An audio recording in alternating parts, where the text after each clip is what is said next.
Hello students. तो आज हम करेंगे केमिकल इक्वेशंस का ये वाला 1.1। पिछली वीडियो में हमने इससे जो ऊपर वाला था ये सारा पिछली वीडियो में करवा दिया था। तो अब हम करेंगे यहाँ से शुरू केमिकल इक्वेशन से। केमिकल इक्वेशन क्या होता है? Activity 1.1 can be describe as when a magnesium ribbon is burned in oxygen to gets converted into magnesium oxide.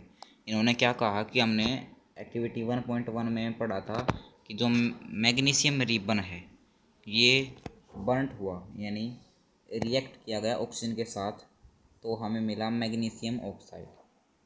तो ये हमने 1.1 में किया था। This description of the chemical reaction in the sentence form a quite long. It can be written in the shorter form. The simplest way to do this, write it in the form of word equation.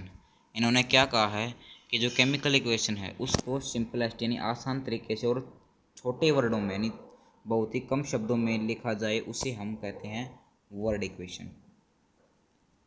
अब देखो word equation above the reaction की, तो नीचे जो ये equation दी गई है इसमें हमें वर्ड इक्वेशन में पूरी रिएक्शन शो की गई है। चलो पहले देखिए क्या है, मैग्नीशियम प्लस में ऑक्सीजन तो बनाते हैं मैग्नीशियम ऑक्साइड। और हाँ, एक और बात, जो भी लेफ्ट हैंड साइड कुछ भी लिखे होते हैं, कुछ भी एलिमेंट्स, तो फिर वे होते हैं रिएक्टेंट्स, और जो इस साइड लिखे होते हैं राइट हैंड साइड वे होते हैं प्रोडक्ट्स। जैसे कि यहाँ पर है मैग्नीशियम प्लस में ऑक्सीजन, ये है रिएक्टेंट, और मैग्नीशियम ऑक्साइड एक प्रोडक्ट है। यानी रिएक्टेंट्स वे होते हैं जिनके बीच में रिएक्शन हुई है, और प्रोडक्ट वे होते हैं जो हमें रिएक्शन के बाद मिलते हैं। तो अब नीचे चलते हैं। The substance that undergo chemical change in the reactions magnesium and oxygen are the reactants. इन्होंने वही बताया गया है कि जो मैग्नीशियम और ऑक्सीजन है वे है रिएक्टेंट्स, और जो न्यू सब्सटेंस बना है वो बना है मैग्नीशियम ऑक्साइड, उन दोनों के रिएक्ट करने के बाद। During the reactions as a product कि जो रिएक्शन होने के बाद जो फॉर्म हुआ है उसे हम कहते हैं प्रोडक्ट। इसका मतलब ये है। The word equation show change of reactants to product through an arrow placed between them। कि जो रिएक्टेंट और प्रोडक्ट होते हैं उनके बीच में एरो का साइन होता है। ये देखिए, ये रिएक्टेंट है, ये प्रोडक्ट, इनके बीच में जो ये एरो का साइन है इस बॉक्स में, इसे ये इन दोनों के बीच में प्रेजेंट होता है। The reactants are written in left hand side. जो रिएक्टेंट होते हैं वे लेफ्ट हैंड साइड लिखे जाते हैं with a plus sign between them, और उनके बीच में प्लस साइन भी होता है, ये बीच में प्लस साइन है। Similarly the products are written on the right hand side with plus sign between them. कि जो प्रोडक्ट होते हैं वे राइट हैंड साइड में लिखे जाते हैं जिनके अंदर प्लस साइन भी होता है।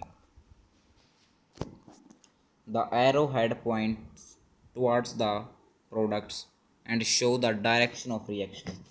जो एरो का जो हेड होता है, जैसे ये एरो है, इसके सामने जो ये हेड है ना, ये हेड, ये हमेशा प्रोडक्ट की साइड होता है, जो कि हमें रिएक्शन की डायरेक्शन बताता है। जैसे ये देखिए, ये वाली जो ऊपर एरो है इसका साइन इस साइड है, इस साइड, तो यानी ये प्रोडक्ट को बता रहा है। तो अब नेक्स्ट पेज पे चलते हैं। अब है रिटन आ केमिकल इक्वेशन, कि हम केमिकल इक्वेशन को लिखते कैसे हैं। Is there any other shorter way for representing chemical equation? Chemical equation can be made more concise and useful if we use chemical formula instead of words. कि जो chemical equation है उन्हें लिखने के लिए हमें पहले केमिकल फार्मूला पता होना चाहिए कि उन एलिमेंट्स का केमिकल फार्मूला क्या है। अगर हमें वो पता होगा तो हम केमिकल इक्वेशन भी इजीली लिख सकते हैं। Chemical equation, a chemical equation is represented as a chemical reaction. जो केमिकल इक्वेशन है वे केमिकल रिएक्शन को रिप्रेजेंट करती है। If you recall, formula of magnesium, oxygen and magnesium oxide in above word equation can be written as। अब नीचे दिया गया है भाई मैग्नीशियम का केमिकल फॉर्मूला और ऑक्सीजन का और मैग्नीशियम ऑक्साइड का। देखिए मैग्नीशियम का केमिकल फॉर्मूला है Mg, ऑक्सीजन का केमिकल फॉर्मूला है O2 और मैग्नीशियम ऑक्साइड का केमिकल फॉर्मूला है MgO, यानी Mg यानी मैग्नीशियम, O यानी ऑक्साइड यानी magnesium oxide. Count and compare the number of atoms of each elements on the LHS and RHS of the arrow। कि हमें काउंट, पहले तो हमें एटम काउंट करने हैं फिर उन्हें कंपेयर करना है। लेफ्ट हैंड साइड के एटम को भी और राइट हैंड साइड के एटम को आपस में कंपेयर करना है। Is the number of atoms of each elements the same और same on both the sides, कि जो नंबर ऑफ एलिमेंट है वे दोनों साइड सेम हो गए, then the equation is balanced. तो जो ओ इक्वेशन है वह बैलेंस होगी, यानी अगर राइट हैंड साइड भी जो एटम है वे बराबर हो गए और लेफ्ट हैंड साइड जो एटम है वे बराबर हो गए, तो यानी वो केमिकल इक्वेशन बैलेंस है। तो पता चल गया बैलेंस केमिकल इक्वेशन कैसे पता करनी है। पहले हमें लेफ्ट हैंड साइड के जो एटम्स वे काउंट करने, फिर राइट हैंड साइड के एटम काउंट करने। अगर दोनों के एटम काउंट करने के बाद इक्वल आ जाए तो यानी ओ इक्वेशन बैलेंस है। If not then the equation is unbalance because the mass is not the same on the both sides of the equation. अब देखिए इसमें क्या कहा गया है कि जो ये इक्वेशन है, ये वाले इक्वेशन, ये बैलेंस नहीं। ये बैलेंस क्यों नहीं है? क्योंकि इसमें जो मास है यानी इसमें एटम्स की संख्या दोनों साइड इक्वल नहीं है। इस साइड और इस साइड ये दोनों अगर हम कंपेयर करें तो इक्वल नहीं है। कैसे इक्वल नहीं है? ये देखिए यहाँ पर Mg1 है, यहाँ पर भी Mg1 है, यहाँ पर ऑक्सीजन 2 है, लेकिन यहाँ पर तो ऑक्सीजन सिर्फ एक ही है। तो यानी ये बैलेंस नहीं है। इसमें ऑक्सीजन, इस साइड ऑक्सीजन एक ज़्यादा है और इस साइड ऑक्सीजन एक कम है। तो ऐसे पता करते हैं कि अनबैलेंस इक्वेशन कौन सी है। सच the chemical equation is a skeleton chemical equation for the reaction, कि ओ इक्वेशन जो बैलेंस नहीं होती उसे हम स्केलेटन केमिकल इक्वेशन कहते हैं।